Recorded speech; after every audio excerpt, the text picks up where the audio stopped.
It's time for the Phenology Show. Phenology is the rhythmic biological nature of events as they relate to climate.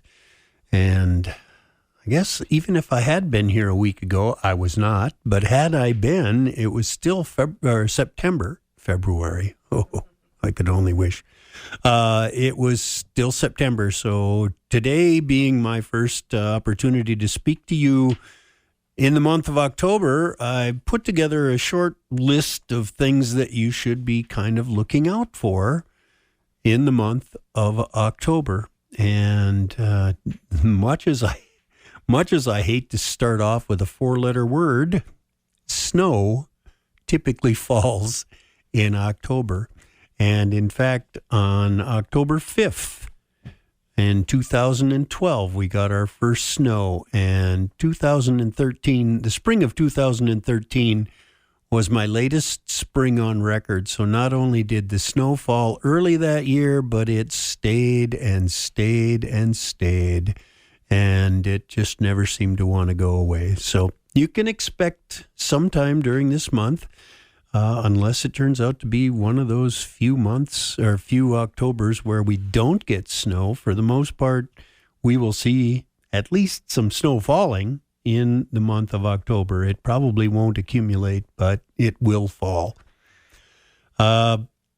Birds, you will probably see maybe your last robin. Sometimes they run into November, but you will see some robins, and you will definitely see your last flicker. The latest flicker sighting that I have on record was in 2004 on the 25th of October. So you'll have robins leaving, flickers leaving, but you'll also have snow buntings arriving. And the earliest I've seen snow buntings was on the 5th of October in 1999. And of course, juncos will be here. We will see the last of our yellow-rumped warblers. And the yellow-rumped warbler is our last warbler to leave the Northland. And the reason they're able to do that, the reason they're able to stay so much later than the other warblers, is that all of the other warblers are insect eaters. And once the insect populations crash, there's nothing left for them to eat. But the yellow-rumped warbler switches its diet so that when the insect population crashes, it starts eating fruits. And this time of year, that would be winterberry, that is northern holly, black chokeberry, not choke cherry, but chokeberry, not the same plant. Those fruits are still out there. I looked yesterday, and there were still some chokeberries on my chokeberry plants. So they will switch their diet, and that can keep them around until partly through October. So keep an eye out for those. Other events, let's see, the tamaracks. Well, I hate to start with the tamarack. Tamaracks are going to be close to the last. They're going to turn yellow this month, and the needles will fall.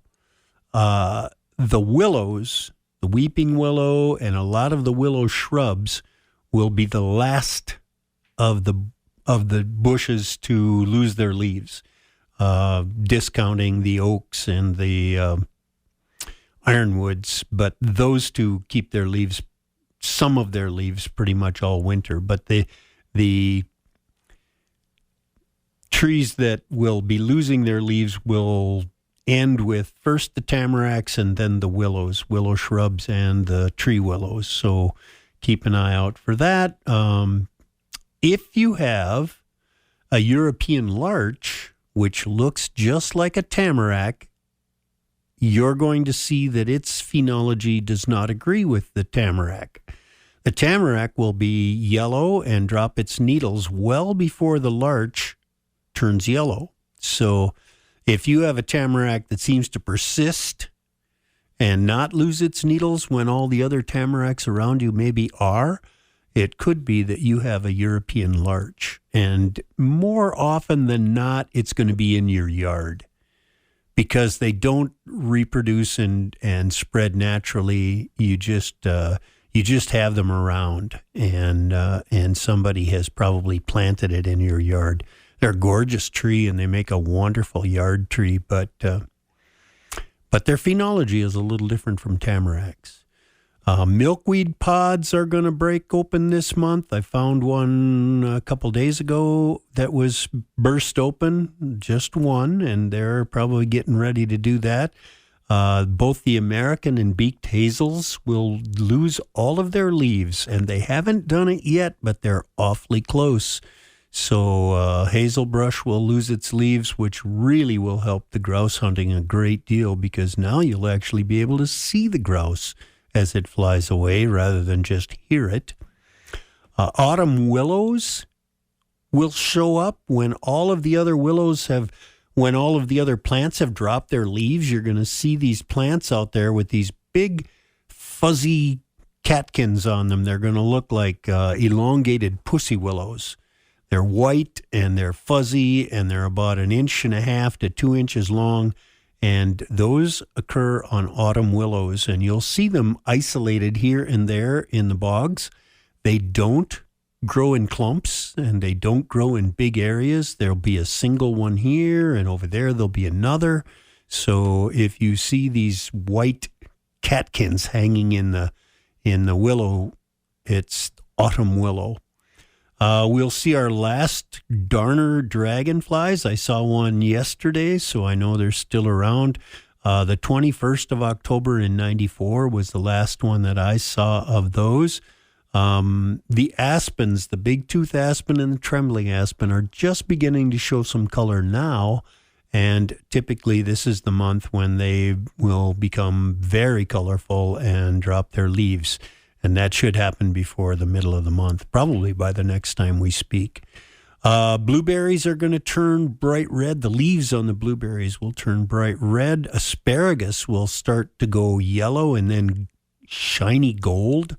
And this is October is a good month of the year to mark your asparagus plants for next spring. You will probably see your last chipmunk this month. The monarch butterflies will be disappearing from the area. I saw one yesterday.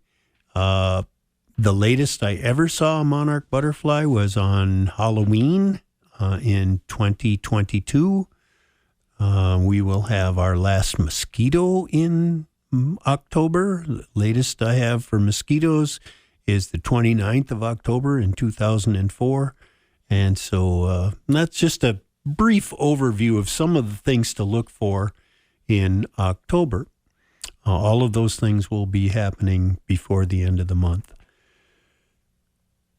Among the notes that I have for this week and for this time of year, the maples are pretty much bare. I still have some in my yard that are tucked into the woods a little bit, and they are still pretty colorful. But for the most part, the maples have lost their leaves. I had the peak of maples, the peak of the red maple color was probably around the 26th or 27th of September, and peak fall color typically is right about then, right before the end of the month. Used to be way back in the 80s and 90s. That was more like the 21st of September, but it's gotten later. And first trees bare. We were a little bit early on that this year, but part of that was the really strong winds that we had. Walking through the woods, I noticed that the ground cover, the green on the ground in my neighborhood, was mostly large-leafed aster leaves that are just starting to turn yellow around the edges. And I found, maybe 2 or 3 plants that still had flowers on them. So the large-leafed asters are just about done. My pin cherry trees are bare. My Juneberry trees are bare. My chokecherry trees are about half defoliated. Still have some leaves on them, but it won't be long and they'll be bare. There's a little shrub out there called downy arrowwood, and it has a very heavily toothed leaf, and if you come across it and you rub it with your fingers, you'll feel that it has a kind of a soft, downy feel to it, hence the name downy arrowwood. Those are, at my house, they're still green. And as we go into October a little deeper, they're going to start turning burgundy, and they're going to get very, very deeply burgundy, and they're going to be quite spectacular pretty much by themselves because most of the other underbrush will be done. So watch for the bright burgundy of the downy arrowwood. And if you're curious, get out and walk over and feel one of the leaves, and you won't be disappointed.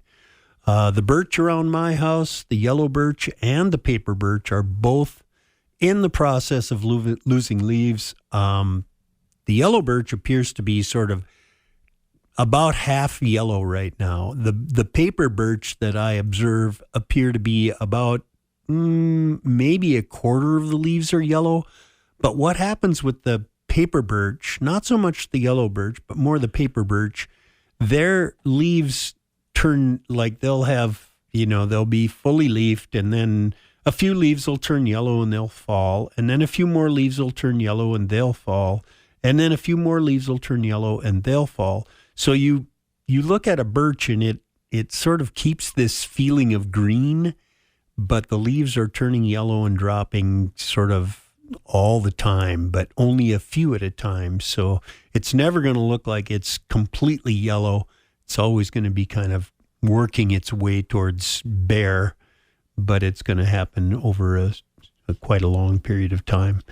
I found a lot of the ferns are brown right now, but I did find ostrich fern, interrupted fern, lady fern, and oak fern all still green. Not all of them, but some. There are some green ferns still out there in the area, and as you're walking along, take them in, look at them, and enjoy them. They're going to be kind of hanging in there, sort of turning slowly brown as they go. I mentioned earlier that the winterberry, the northern holly, is still got leaves on it. In fact, I can walk through the woods and I can see them because of their nature and their color, but I can see them, and there are a lot more of them than I ever thought there were. And this time of year, they always jump out at me. I have some that are right along the trail where the white-throated sparrows and the robins have found them and cleaned the berries off. And I have others that are a little bit more remote where they're still covered in these bright red berries. So if you're walking along and you find this bush with a lot of bright red berries on it, chances are it is northern holly. Let's see. I saw a bunch of dragonflies, not yesterday, but the day before. It was really hot out, and there were a lot of the red meadowhawks. I didn't get a look. I didn't catch one so that I could identify it. But this time of year, the meadowhawks are sort of the predominant dragonfly. The meadowhawk is about 2 inches long. It's a smaller dragonfly, maybe 1.75 inches. Typically, the males are red and the females are yellow or gold. And you will see, if you're in the right spot, you will see a lot of them. I have seen them as late as early November, depending on the weather. You get a nice warm day in early November, you might see a red meadowhawk or two out flying around. I also saw several darners, and I think most of them were green darners. I didn't get a good look at one that was out over the lake, and then I saw another one back in the woods, and I was thinking, man, I just didn't see it well enough. It's big, and I knew it was a darner, but I couldn't tell if it was a lake darner or a Canada darner or which one it was. And then I'm sitting there kind of lamenting the fact that my eyes aren't what they used to be, and my reflexes are slow, and these dragonflies fly too fast, and a lot of complaints and criticisms of my own abilities. when one flew by nice and slow right in front of me and just kind of hovered there for a second, it was like, oh, you're a green darner. No doubt about it. Bright green thorax, blue tail, just a lovely, lovely dragonfly. And that dragonfly is both migratory and non-migratory. I mean, some of them, up to half of them, migrate, and the other half just stay here and feed until cold weather kills them, and their offspring will be coming out next spring. But the first ones we see in the spring will be green darners, and they will be returning from migration. So keep an eye out for those as well. That's still a lot more to talk about. Tamaracks in my yard have not even begun to turn yellow yet. I suspect that there are some that have begun, but not at my house. And I've been watching them and will continue to watch them. I mentioned earlier that I had seen monarch butterflies. I saw one the day before yesterday. So still a few monarchs hanging around, haven't got the message to go south yet. Or maybe they started from way up north and they're just coming through now. So keep an eye out.